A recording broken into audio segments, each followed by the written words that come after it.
Matagumpay na isinagawa ng Police Regional Office Mimaropa, katuwang ang mga lokal na pamahalaan, mga ahensya ng pamahalaan, pribadong sektor at iba pang stakeholders ang turnover ng revitalized police sa barangay, quick impact projects at serbisyong gobyerno Caravan sa barangay Victoria Romblon noong 18 ng Hulyo taong kasalukuyan.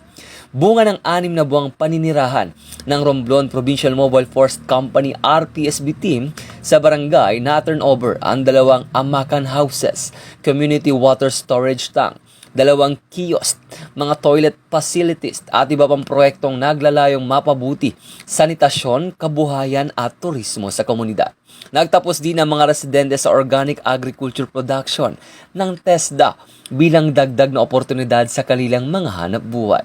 Nakinabang din ang daang-daang residente sa serbisyong gobyerno Caravan sa pamamagitan ng pamamahagi ng food packs, gamot, libreng gupit at iba pang serbisyong inilapit ng iba't ibang ahensya ng pamahalaan.